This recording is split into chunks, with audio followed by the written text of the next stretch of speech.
بسم الله الرحمن الرحیم.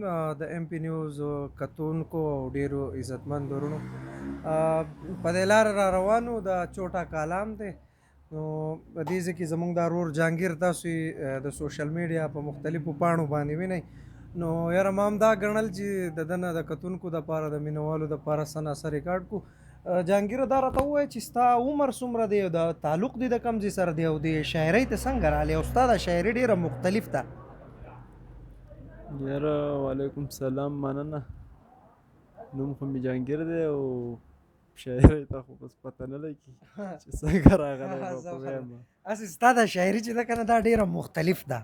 لکه تو چې اوس ډېر شاعران یې خلکو ته ناست که نه چې یاره په یو محفل کې ناست یو بس خلک ورته لاس وپړقی او ستا شاعري چې خلک ګوري په یو بنده کمره کې ناست او ځان له لګیا تا کومه شاعري ده یار؟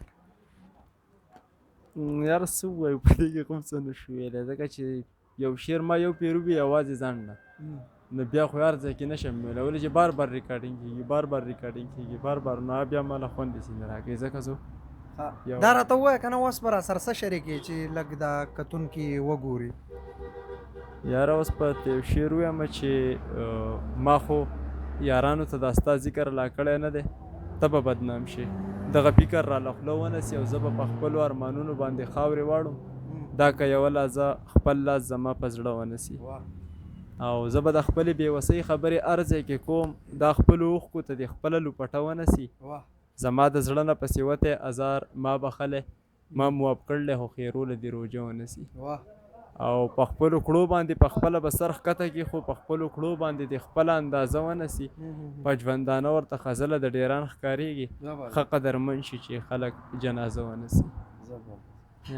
تو چې کومه شاعري کې که نه هغه تو چې پکې جاړې اقه لکوټې را سره شریک کړه. نو دا خو یاره ستاسو بس پته نه لګي، زه خو اکثر قارېږم چې دا خلک داسې دی چې مثال هغه شانتې وکړو سنجیده یا داسې فلمونو والا وګوره یا هغه نور دا وګوره چا چې څه کړي هغه تاسو بیا دا خو یو ټیم یا ټیم کې در څه وشي بیا خو هر ځای دا نه کېږي.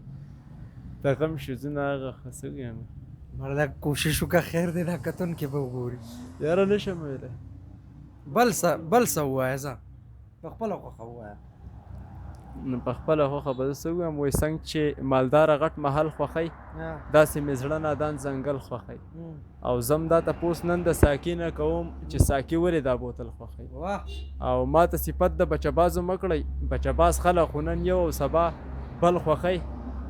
او که عاشقانو له دا ښکلي ټول تمام راولي وا به یې نخلي دیو یار خپل خوښوي. او چې د جهانګیر غوندې مین وي نو بالي ومنه بیا هغه خلک په زموږ د خولې غزل خوښوي. او یاره دا ایکټینګ میکټینګ ته وغوښتو خو دغه داسې نه کېږي، دا خو پته نه لګي، دا پښتانه مړه ده بیا به خلک وایي چې دی بیا ګډې وډې وایي که نه. نه ولې به دروغ وایي؟ په مړي کې چې مړی وشي که نه مثال نه په هغې کې تا ته وایي یاره وایي غزل ووایه، نو مړي کې څوک غزل وایي بدي څوک خلک ذکر کوي دیو به درنه غزل غواړي. او که د غم ځای له لاړې نو بیا مړی شي نو غزل غواړي، او که واده له لاړې نو یقه شانتې چې وجاړه نو هغه ژړا په مړي کې چېرته اوس خو مړی نه دی شوی که نه، خو اوس لکوټې شانتې وجاړه را وجاړه نو چې دا کتونکي لږ خوشحاله شي که نه. کتونکي زما ژړا ته نه خوشحالېږي یار دا څه به ووایو په دې کې موږ څه نه شو ویلی، درانه دي او سپک دي، نو زه اوس په دې کې به زه څه ووایم یاره. زه ښه ده الله دې خوشحاله کړه کتونکو ته. جهانګیرو چې دی هغه کم جړا کوي او هغه شاعري کوي نو مونږ هم وایو چې یاره دغه جړا والا شاعري ترې راوباسو، خو جهانګیر په دې وخت کې ډېر زیات کلک دی. او انشاءالله جهانګیره که په بله موقع چېرته میلاو شو که نه خیر دا ځینې خلکو ته بیا سړی داسې ښکاره شي چا چې زما دا ځینې لیدلي زما را ځینې کړي نو هغه زما نه بیا په دې ځای کې دا تپوسونه او دا خبرې هم نه کوي. مثال هغه د درد خبرې دي، هغه مثال یو ملګری دی که نه چې زه ډېر خوښ یم ما ته زه یوه خبره وکړم دویمه خبره هم نه کوي. او ځینې داسې چې تپوس یې کوي نو د جهانګیر خانه ښایي ځای هم خیر دی د کم ځای یوه خوا دې خوا ته بیا چې بس زما نه سا وځي او د ځای معلوم نه کړو مثال په دې الله دې خیر الله دې خیر وکړي. کتونکو یو بل پروګرام پورې خپل رور شهاب خان له اجازت راکړئ د الله په امان.